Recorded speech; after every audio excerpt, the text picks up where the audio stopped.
सलीम वास्तिक साहब हैं। सलीम भाई सलीम अहमद जी और सलीम भाई Ladies and gentlemen, are you ready?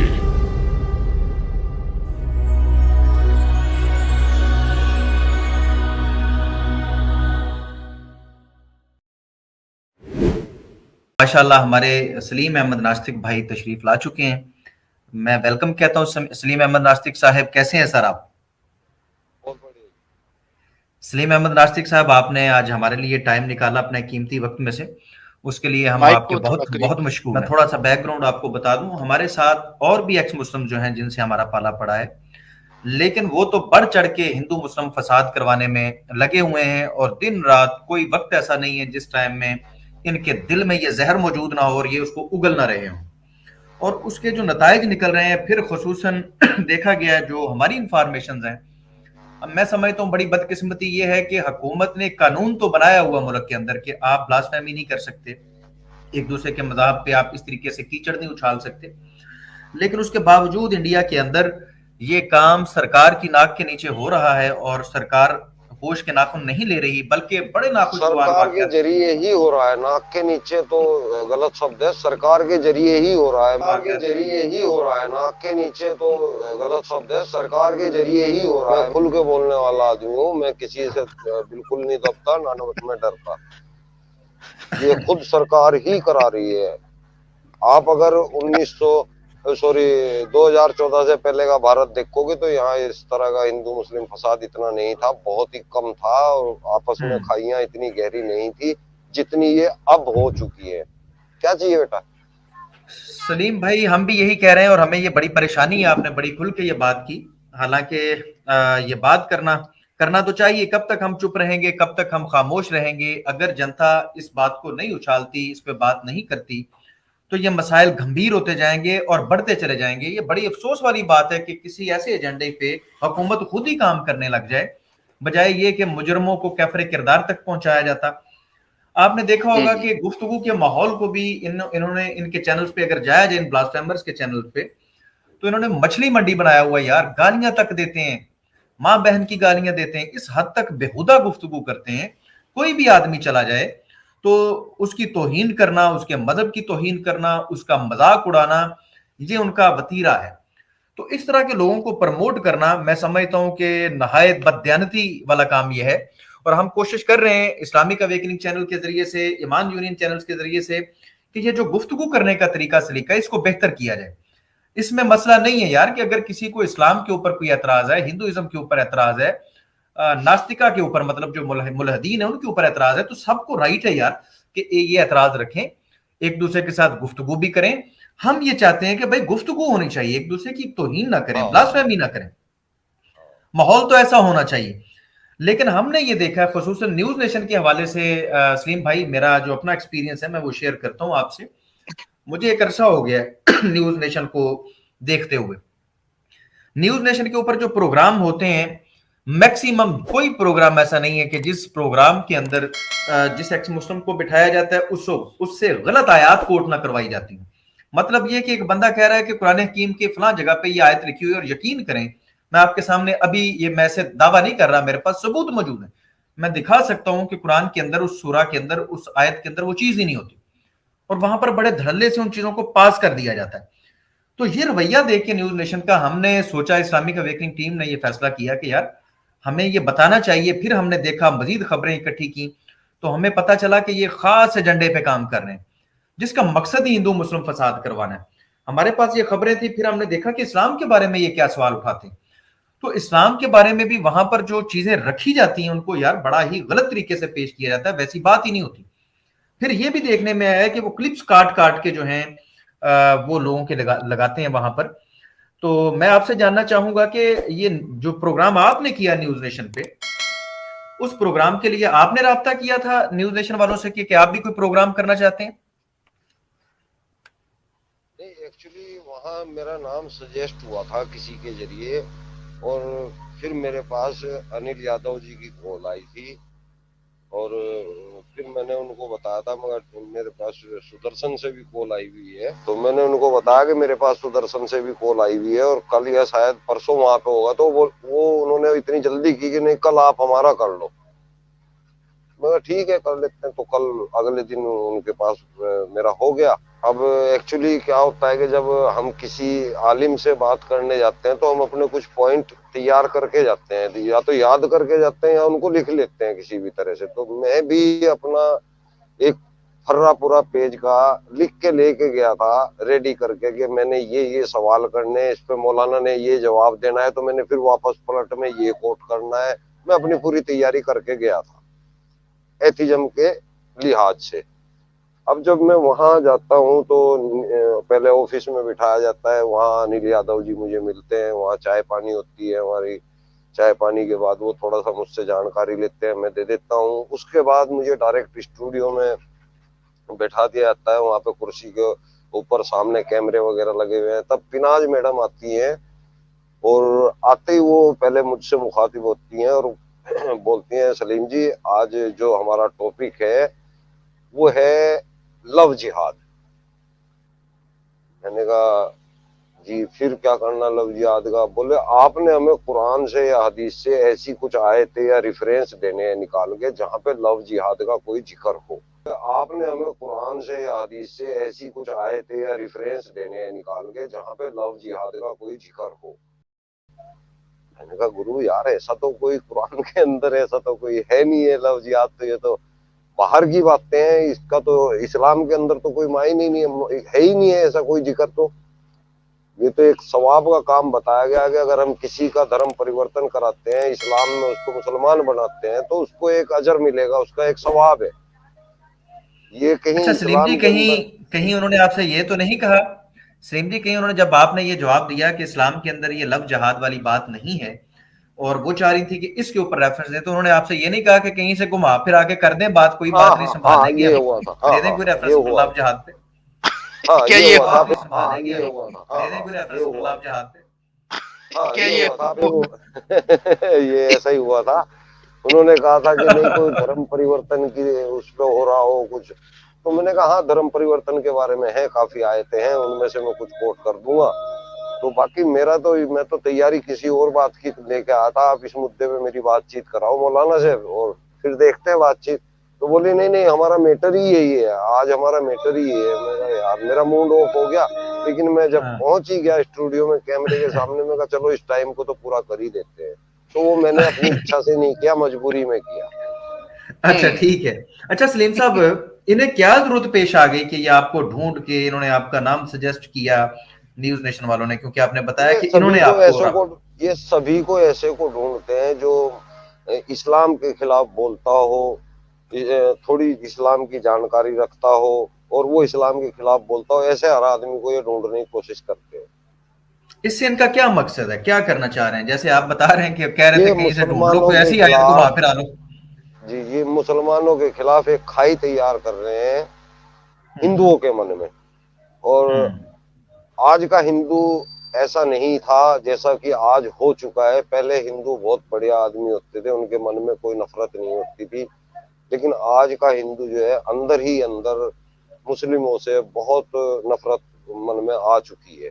और ये बीज बोया जा रहा है ऐसे ऐसे चैनलों की वजह से, ये बीज बोया जा रहा है ऐसे ऐसे चैनलों की वजह से, ऐसे ऐसे लोगों की वजह से जो एक्स मुस्लिम इंसानियत के देवता बन के आते हैं ना, ये साले इनकी बहन की टांग मारू, ये इंसानियत के देवता बनते हैं। अबे मुसलमान क्या इंसान इंसान नहीं होते क्या मुसलमान? तुम उनके साथ में इस तरह से बर्ताव करते हो, उनको इस तरह मानता हूँ कुछ लोग गलत हैं, हर मुआशरे में गलत है, खाली मुसलमान के अंदर ही नहीं है, हिंदुओं में भी गलत है। तो उनको लेके हमें पूरे मुआशरे को गलत साबित नहीं करना चाहिए। जी अब आप वेरी राइट, वेरी राइट। अच्छा ठीक हो गया सलीम अहमद नास्तिक साहब, जैसा कि आपने बताया बड़ी जबरदस्त बात बताई कि उन्होंने कहा है कि कोई कोशिश कर लें यार, कोई थोड़ी बहुत कोई निकाल लें इस टॉपिक पे बात, कोई घड़ लें, बना लें, पेश कर दें। तो उसके बाद क्या इन्होंने ये भी आपसे कहा था कि अगर आप प्रोग्राम करते हैं तो कोई आपको पैसे पूसे भी दिए जाएंगे, या बस कहते हैं फ्री में कर दें प्रोग्राम? नहीं नहीं फ्री में तो वहाँ ये किसी को नहीं बुलाते हैं, पैसा सबको मिलता है वहाँ पे। और मुझे अच्छा ये नहीं पता कि सबको कितना मिलता है कितना नहीं मिलता है। मेरे सामने 7,000 का चेक आ रहा है। अच्छा, ये जो मुसलमान वहां पर बना के पेश किए जाते हैं, कई दफा उन्होंने कहा है कि हम कोई स्कॉलर नहीं है, आपने हमारे नाम के साथ गलत स्कॉलर लिखा, हमने आपको बताया था कि हम स्कॉलर नहीं। उस पे भी त्यागी जो है वो माजरत तो नहीं करती। तो क्या ऐसे लोगों को जिनको इस तरीके से आलम दीन बना के पेश किया जाता है, उनको भी ये पैसे देते हैं? हमें तो ये हाँ पता चला बिल्कुल, है। वो पैसे के लिए आ रहे हैं जी। हम तो चलो हम्म हमारे जैसे आदमी तो बिल्कुल पैसे के लिए नहीं जा रहे, लेकिन वो तो आ ही स्पेशल पैसे के लिए रहे हैं। उनको हम्म पता भी है कि हम जलील होंगे। वो उनको दस कैसे बारह पता है हजार रुपए के लिए सलीम भाई, उनको उनको वो कैसे पता है कि वो जलील होंगे? उनकी तैयारी यही होती है। उनको इंस्ट्रक्शन ही यही दी होती है कि आपने कुछ भी ऐसे शब्द नहीं देने कि हम्म। आप जीत जाओ आप किसी भी तरह से अस्तगफिरुल्लाह, ये तो फिर ये डिबेट में। देखे ना, ये तो फिर पूरा ड्रामा हो गया। पब्लिक भी ड्रामा ही चाह रही है इस वक्त। सही हमें कह ये रहे भी हैं पता चला है कि ये बार दफा जो जिनको ये बुलाते हैं ना एक्स मुस्लिम्स को, उनको ये कहते हैं ठीक तरह से ये टॉपिक है भाई, इस पे तैयारी करके आए। जो हमारी अपनी हाँ खबरें हैं, कहते हैं भाई हाँ ये टॉपिक है, इस पे तैयारी त्योरी करके आए। और जो लोग आते हैं, एक तो उन्हें वहां इंस्ट्रक्शन दी जाती है कि आपने ऊंची आवाज में नहीं बोलना, आपने इनको क्रॉस नहीं करना। मुसलमान जिनको मुसलमान बना के पेश किया जाता है, वल्लाह आलम मुसलमान है नहीं है, क्या चक्कर है, उनसे उनको टॉपिक भी नहीं बताया जाता। जबकि ये जो एक्स मुस्लिम्स होते हैं, इनको टॉपिक बताया जाता है कि इस पे अच्छी तैयारी करें जरा। हाँ, ऐसे ही है जी। और मुझे तो खैर वहां जाके इंस्ट्रक्शन मिली थी, यहाँ पे नहीं मिली थी। मुझे तो हम्म वहां जाने के बाद, स्टूडियो में जाने के बाद मिली थी। हम्म। हम्म। अच्छा, बाकी जो अनिल इनके यादव साहब प्रॉपर हैं। है उनको उनको शायद पहले से मिलती हो।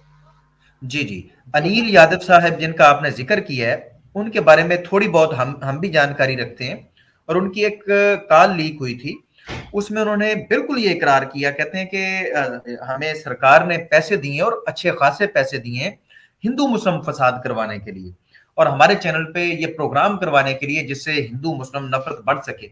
उसके लिए कहता है कि हमें पैसे दिए गए हैं। क्या कहता है, इस्लाम इसी सिलसिले में शुरू किया गया। अच्छा, पता नहीं, आपने मेरे को इस पे भेजी क्या थी वो कहते हैं आप? क्लिप। आपने मेरे को वो क्लिप भेजी थी और मैंने अनिल यादव अनिल ने ये खबर यादव दी। को, हाँ मैंने अनिल यादव को भी वो क्लिप भेज दी। और कमाल की तो बात यह है कि अनिल यादव, मुझे अब ऐसा लग रहा है कि वो डर चुका है। कमाल की तो बात यह है कि अनिल यादव, मुझे अब ऐसा लग रहा है कि वो डर चुका है। कमाल की तो बात यह है कि अनिल यादव, मुझे अब ऐसा लग रहा है कि वो डर चुका है, क्योंकि उसने उस क्लिप के बाद मेरे को हाँ कुछ भी बिल्कुल। जवाब दिया ही नहीं है और कॉल भी नहीं मेरी पिकअप की। तो मुझे असल ऐसा में ना लग रहा है उसकी कि वो ये डर कॉल चुका लीक है। हुई है, तो वो तो बिल्कुल एक्सपोज हो गया, वो आप भी बता रहे हैं। तो मैं आपसे और भी जानकारी लेना चाहूंगा। ये जो एक्स मुस्लिम जिनको बैठाया जाता है, जो कैटेगोरिकल सबको पता है कि ब्लास्फेमर्स हैं, बदतमीज हैं, उनको वहां पर बिठाना, उनको इतनी रिस्पेक्ट देना और उनसे झूठी आयात बनवा के पेश करवाना, पब्लिक के अंदर ये पैगाम दिलवा देना कि इस्लाम के अंदर लिखा हुआ, हालांकि वो नहीं लिखा होता। जब और ये हमारे साथ भी हिंदू उन्हीं भाइयों का पे दिया मिलती है। जाता है चैनल के ऊपर, साथ भी उन्हीं का दिया जाता है, एक्स मुस्लिम का। मौलाना का कोई हाँ साथ नहीं दिया जाता।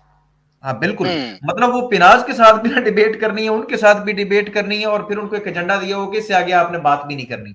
मैंने तो देखा है ये वहां पर उन्हें डांटने लग जाते, चुप चुप, ऐसे ऐसे तक मैंने सुनी है इसकी पिनाज की बातें, कि कह रही है चुप, इससे आगे बात नहीं करनी, और वो चुप करके और बैठ देखो जाते। कितना बड़ा ड्रामा करते हैं कि चले जाओ छोड़ के, चले जाओ छोड़ के। हाँ वो चले जाते हैं ना वो छोड़ के, फिर अगली हाँ बार फिर बिल्कुल। आ जाते हैं वो। जो इंसान हाँ एक बार छोड़ के चला गया, वो अगली बार कैसे आ रहा है? इसका मतलब एजेंडा समझ में आ रहा है नहीं आ रहा है? बिल्कुल आ रहा है। हम्म। नहीं, इस पे अब थोड़ी सी बात रोशनी ये, डाल दीजिए कि आप इस पे थोड़ी सी रोशनी डालिए, ताकि आवाम को थोड़ा सा पता चले कि वो दोबारा फिर क्यों आता है, जब वो छोड़ के जा रहा है दोबारा क्यों आ रहा है। वो एक जबरुल कादरी थे जिनके साथ मेरी डिबेट हुई थी वहां पे मौलाना।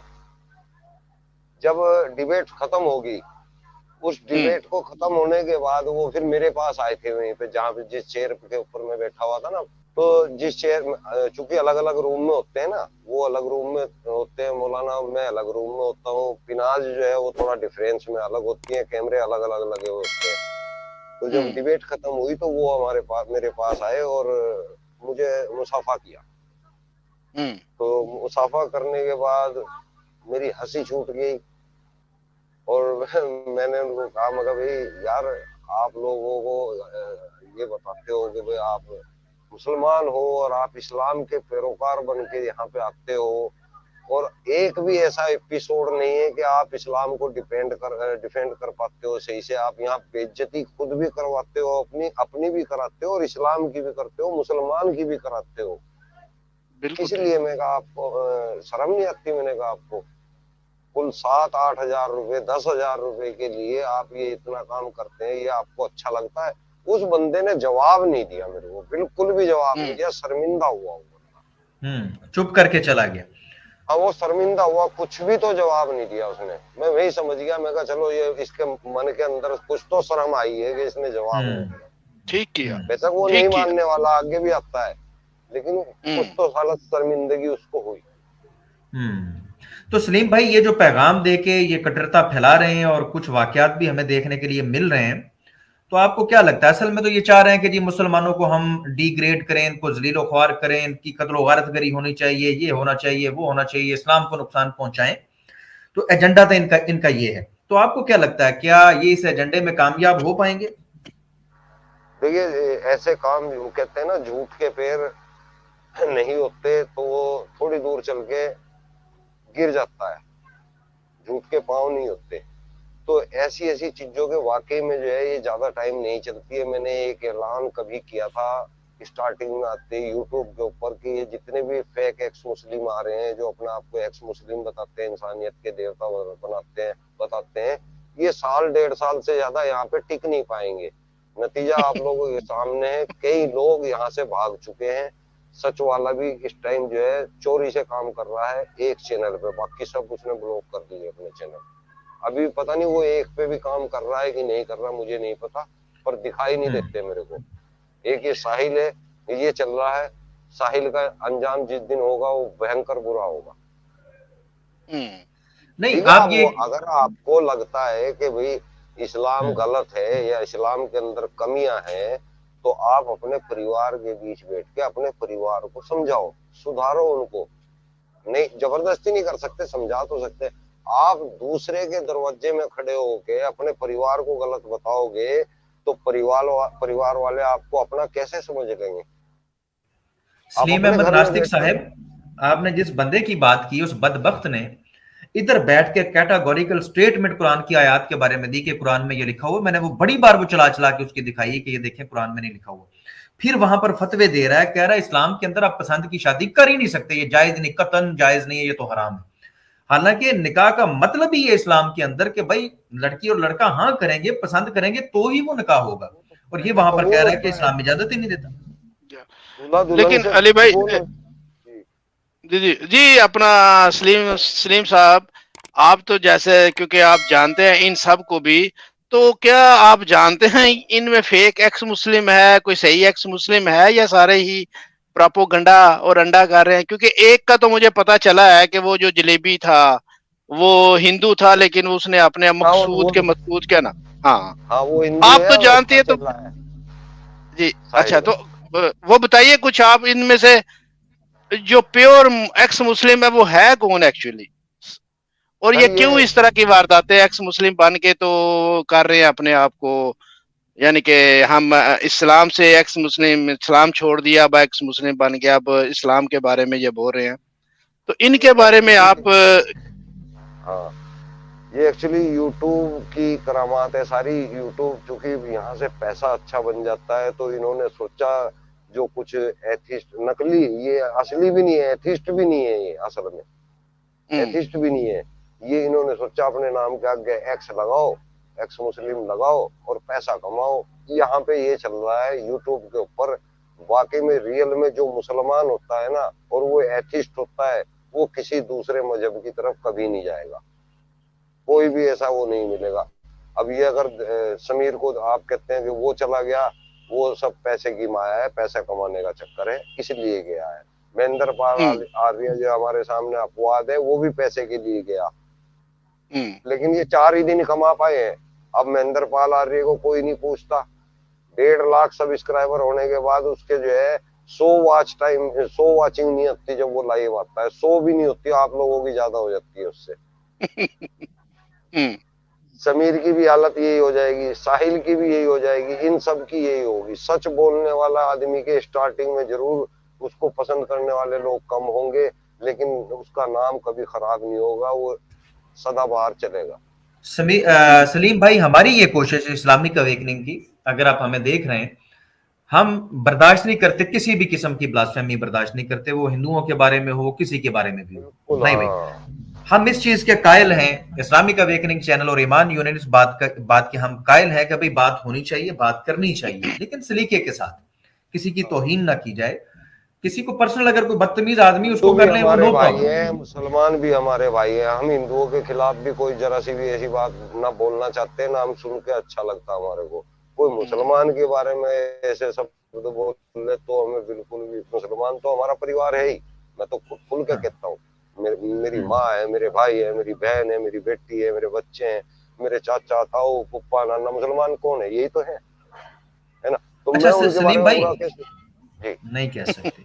सलीम भाई, आपने एक लंबा अरसा इस्लाम के अंदर गुजारा है, तो कहीं पर आपने कोई ये तालीमात आपको किसी ने दी हो कि भाई हमने हिंदुओं को काट देना है, और इस्लाम ये कहता नहीं है नहीं और नहीं ये नहीं, कहता है कि हमने ये ऐसा काट कहीं देना पे है। भी नहीं होता है, ऐसा कहीं पे भी नहीं होता है। हो सकता है आपके पाकिस्तान में होता हो, हमारे इंडिया में ऐसा अल्लाह नहीं माफ करे, होता। पाकिस्तान में भी नहीं होता क्योंकि ये है ही नहीं। वहां यार का पता नहीं है ना मेरे को। तो यार ये जी क्या सलीम, हमारे, जी सलीम भाई, जैसा कि आपने अभी रिपोर्ट्स भी बाहर आ रही हैं कि इन एक्स मुस्लिम के पीछे जो हैं वो कोई पीछे कोई चंगी तगड़ी पार्टी खड़ी है, तो क्या ये बात सच है? हाँ हाँ हाँ, ये इनको बहुत सपोर्ट पार्टियां करने खड़ी वाला? है। हाँ, ये नीरज पटरी, कुछ ऐसे ऐसे लोग यहाँ पे है जो इनको सपोर्ट करते हैं। हाँ, ये नीरज पटरी, कुछ ऐसे ऐसे लोग यहाँ पे है जो इनको सपोर्ट करते हैं। और फिर उनके साथ ये बेचारे हमारे जो हिंदू भाई है, जो दिमाग से सोचते ही नहीं है, वो भी इनके पीछे चल देते हैं कि वो हो साला मुसलमानों की बुराई कर रहा है, भाई आ जाओ इस बंदे को सपोर्ट करो। ये बस बेचारे भेड़ ओके। चाल में उधर को लग जाते हैं, और कोई बात नहीं। जी सलीम भाई, ये जब आप जानते हैं, आप अल्हम्दुलिल्लाह एक मुसलमान घर में पैदा हुए, आपके घर में ये तालीम नहीं दी गई, आप मदरसों में गए वहां पर ये तालीम नहीं दी गई, इसी तरह हम पैदा हुए हैं मुसलमान घर में, हमें ये तालीम कभी नहीं दी गई। हाँ, ये इख्तलाफ मौजूद है कि मूर्ति पूजा ठीक नहीं है, इस्लाम ये कहता है कि मूर्ति पूजा ठीक नहीं है, तो ये जबरदस्ती हमसे ये क्यों कहलवाना चाहते हैं कि इस्लाम के अंदर ये चीज है और आप हमें कत्ल कर देंगे, आप हमें कत्ल करना चाहते हैं, कोई मूर्ति पूजा कर। अच्छा, साहिल क्या कह रहा है कि इस्लाम के अंदर इस चीज की इजाजत है कि अगर आपके सामने कोई मूर्ति पूजा करता है ना जी, हर बंदे को ये हुक्म है कि वो जाके जो मूर्ति पूजा कर रहा है देख लिया ना, उसका उसका गला उतार दे। अस्तगफिरुल्लाह, ये साहिल कह रहा है वहां पर बैठ के न्यूज नेशन पे। एक्चुअली उसने आयत कोट की होगी। नहीं, उसने आयत नहीं कोट की, उसने त्यागी साहबा ने पूछा और उसने कह दिया कि हाँ ऐसा ही है, इस्लाम कहता है कि भाई मूर्ति पूजा कोई कर रहा है उसको देख लो तो कत्ल कर दो। अब कोई भी आयत ऐसी नहीं है जहां पर लिखा जो मूर्ति पूजा कर रहा हो उसको कत्ल कर दो, कहीं पर भी नहीं लिखा। पता क्या, एक्चुअली ऐसा हुआ है ना कि मूर्तियों के सर कलम किए गए थे, आपने भी ये तो सारी जानकारी आपको होगी, ऐसी ऐसी आयतें कोट कर दी हो उसने। नहीं, आयत ऐसी कहीं पर भी नहीं है कि मूर्ति पूजा जो कर रहा है कोई आयत उसकी नहीं, आप गर्दन उतार दो। और हाँ मूर्ति ऐसा पूजा, ऐसा कुछ नहीं है। हाँ, मूर्ति पूजा की वजह से मूर्तियों को किसी को तोड़ने की कत्ल बात करने करो। का कहीं पर नहीं कहा। मूर्तियों को तोड़ने की बात भी एक दफा हुई और उसके बाद नहीं हुई, यानी कि लोगों के सामने एक कैटेगोरिकल पैगाम रखा गया कि ये कुछ नहीं कर सकती हैं, जिनसे आप डरते हैं कि पता नहीं ये कर देंगी, हमने इनकी पूजा ना की तो ये कर देंगी। तो एक दफा इब्राहिम अलैहिस्सलाम ने वो करके दिखाया, उसके बाद इब्राहिम अलैहिस्सलाम मौजूद रहे और लोग मूर्ति पूजा करते रहे, उन्होंने दोबारा नहीं तोड़ी। उन्होंने लोगों को लाजवाब करने के लिए मूर्तियों को तोड़ा और उस बड़े बुद्ध के कांधे तो के ये ऊपर बताया था कि इन छोटी मूर्तियों के खुद सर अपने मुंह से जो कहने है, लगे कि ये कैसे इस बोले, बड़ी ये कैसे मूर्ति ने बताए। सर कलम। तो इब्राहिम हाँ, अलैहिस्सलाम कहते हैं उन्होंने कि फिर आप ऐसों की इबादत करते हैं जो अपना बुरा भला नहीं कर सकते, तुम्हारा बुरा भला नहीं कर सकते तुम। सबक देने के लिए मूर्तियों का सर कलम किया था, छोटी मूर्तियों का। और जब लोगों ने आगे ये हाँ, वो पूछा, समझाने के लिए कि ये हाँ, कुछ जब नहीं कर लोगों ने सकते, आगे उन्होंने अपने पूछा कि मुंह से भाई ये कह भी ये दिया कि सर कलम बिल्कुल ये क्यों कुछ नहीं किए कर तुमने सकते। इनके, तो उन्होंने कहा मैंने नहीं किए, ये जो बड़ी मूर्ति है इसने किए। हाँ तो बोले कि मूर्ति कैसे सर कलम कर देगी? तो बोले जब हाँ मूर्ति सर कलम नहीं कर सकती तो और क्या कर देगी? फिर वो कुछ बिल्कुल भी नहीं कर सकती, इस बात को समझो। बिल्कुल ये समझाने के लिए किया गया था। बिल्कुल। सलीम भाई, उसके बाद इब्राहिम अलैहिस्सलाम मौजूद रहे हैं, इस्माइल अलैहिस्सलाम मौजूद रहे हैं, तो इसहाक अलैहिस्सलाम मौजूद रहे हैं, और मूर्ति पूजा भी होती रही। एक कैटेगोरिकली जब पैगाम लोगों को दे दिया कि भाई ये जहालत है उसके बाद तो ये काम नहीं किया गया। अगर तोड़ना, मूर्तियों को तोड़ना वाजिब होता तो तमाम अंबिया के पहले मूर्तियों को ही तोड़ते। वो एक बार पैगाम देना था, हुज्जत तमाम करनी थी, वो कर दी। उसके बाद नहीं तोड़ी, लोग नहीं मुड़ रहे, तो वो कह दिया गया कि यार ये नाहिद जहालाना अमल है। जिसको अपने हाथों से बनाते हो, यानी कि एक बनने वाला एक बनाने वाला, तुम बना रहे हो और मूर्ति बनने वाली है, तुम बना रहे हो, तुम उससे अफजल और आला हो, तुम उसके सामने झुकोगे तो ये इंसानियत की तौहीन है। जब एक कुत्ता कुत्ते के सामने नहीं झुकता, हालांकि वो उसका हम जिन्स है, तो एक मूर्ति जिसको आपने अपने हाथों से बनाया, जो आपसे हर लिहाज से कमतर है, आप उसके सामने झुकेंगे तो ये तौहीन है इंसानियत की। इस्लाम ने ये मैसेज दिया। अच्छा सलीम भाई, आप फरमा रहे हैं कि आपने 2 प्रोग्राम किए हैं, ऐसे ही है? हाँ। हमने आपके दोनों प्रोग्राम देखे हैं, लेकिन अब न्यूज नेशन के ऊपर सिर्फ एक प्रोग्राम पड़ा हुआ है। वो जो प्रोग्राम रिमूव किया गया, उसकी क्या वजह है, क्यों रिमूव किया गया? मुझे भी जानकारी नहीं है, मुझे आपसे ही पता चला है कि वो प्रोग्राम रिमूव हो गया है, मुझे नहीं जानकारी है। अच्छा सलीम भाई, एक जो दूसरा प्रोग्राम जो आपका पड़ा हुआ है एक मौलाना के साथ, ज़ुहूरुल कादरी साहब के साथ ही, वो क्या आपकी और उनकी सिर्फ 16 मिनट डिस्कशन हुई थी? क्योंकि 16 मिनट का क्लिप आप पड़ा हुआ है, सिर्फ 16 30 मिनट की हुई थी। अब 14 मिनट बीच में से निकाल दिए गए हैं, वो क्यों निकाल दिए गए? उसका क्या हो सकता है? आप बताइए, मैं भी तो इसका कोई जवाब नहीं दे सकता ना। तो ये आपकी लाइव नहीं होती? वैसे आपको लगता क्या है, क्या वजह हो सकती है? शाम को आ जाएंगे, शाम को। ये लाइव नहीं था जी, ये लाइव नहीं होता है, किसी का भी लाइव नहीं होता है, ये प्री रिकॉर्ड होता है और फिर बाद में अपलोड होता है। ओके, ये प्री रिकॉर्ड होता है, प्री प्लानिंग के साथ होता है। हाँ जी हाँ, कोई भी लाइव नहीं होता, किसी का भी लाइव नहीं होता। आप सोच रहे हो सचवाला का, साहिल का, इनका किसी का लाइव होता है, किसी का लाइव नहीं होता। ये प्री रिकॉर्ड होता है, रिकॉर्ड करके एडिट करके फिर लगाया जाता है।